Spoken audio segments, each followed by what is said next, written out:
Chapter 9. How about this? Dion asked. He pointed to the computer screen. It showed the crowdfunding page he and Lucia had created to help pay for bringing Gobi home. Where it asked for the target number, he had filled in $6,200. We'd never get it, he pointed out, but it's probably the most realistic estimate of how much it's all going to cost to get her here. His wife nodded. And if we only get a few $100s, it'll all help, she agreed. Yeah, let's shoot for it. Dion clicked the button to finish the site and make it go live. He let out a sigh. Okay, he said, leaning back in his chair, it's up. Now we just have to hope that people will see it and want to help. Over the course of the next day, Dion's phone chirped several times. Each chirp let him know that someone else had donated money on the crowdfunding page. Everyone who had donated so far had been a fellow runner. Dion really appreciated their help and their support. He was also touched by the comments each donor left on the page. He hadn't realized just how much Gobi had warmed each of their hearts. That little dog really was something special. Then Lucia came into his office. She had her phone in her hand. I've got a guy here for you, she told Dion, holding out the phone. He says he's a journalist and wants to talk to you about the page. Dion took the phone carefully. What would a journalist want with him, he wondered. And why would they call Lucia instead of just calling him directly? Hello? He said. Hi, a man on the other end replied. I saw your page and had to call. How'd you even get this number? Dion asked. Oh, sorry.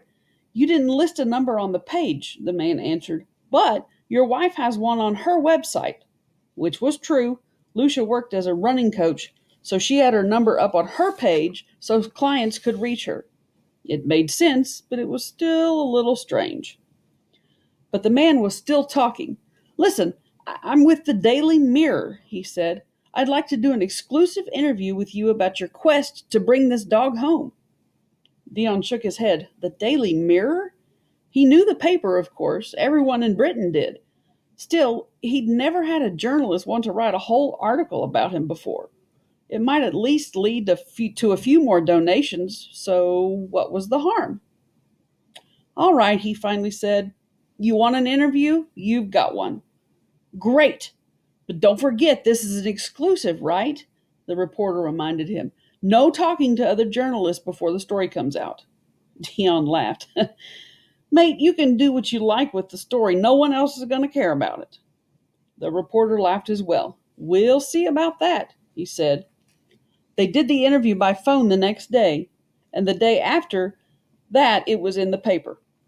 Dion ran out to buy a copy. He was curious and a little nervous about how it had turned out. He was amazed when he turned to the right section, though. The story took up an entire page, and as Dion read the article, he was really pleased. The journalist had done a really nice job. The title was a little funny. I will not desert my ultra-marathon pal, it read. But the article really captured the sense of what Dion had said about how he and Gobi had bonded and how he felt he needed to bring this dog home because she was already a part of his family. There was even a quote from the race's founder. Gobi really became the race's mascot. She embodied the same fighting spirit as the competitors. It was a good line, and it was completely true. How else could that little dog have run all those miles beside Dion? An hour later, Dion's phone started going wild. It was chirping almost nonstop. Surprised, he checked the crowdfunding site. People he'd never heard of were making donations. $25 here, $25 there, $100 from someone else. It was amazing. It had to be the story, Dion thought. He checked the Daily Mirror's website. The story was up there as well and had already been shared and liked by hundreds of people. And it had been live for only a few hours. Apparently, Gobi's story was touching a lot more hearts than just Dion's, Lucia's, and their fellow runners. Dion had never expected this. and he was more than a little stunned that it was happening. But he was also extremely grateful. 24 hours after the story came out, Dion grinned at his wife. "We did it," he proclaimed. They hugged.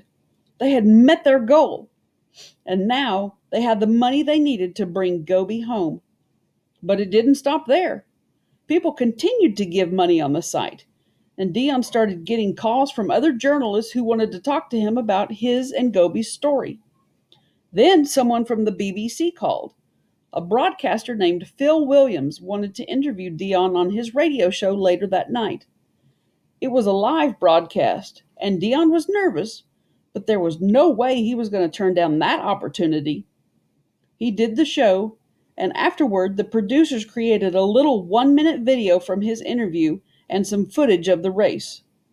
The video wound up being viewed more than 14 million times on the BBC site.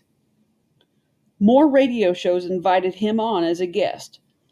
Then he started getting calls from TV shows as well, and not just British shows.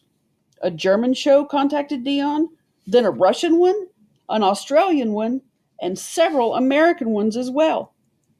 The story had spread worldwide, and so had the donations.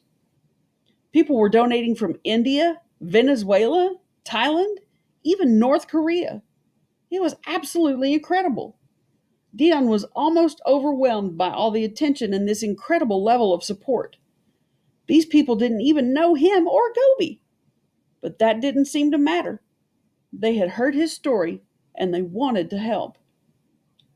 Now that money wasn't going to be a problem, Dion and Lucia turned their attention to the rest of the details. They were happy they could tell Kiki that it was time to move ahead and start the process of bringing Gobi home.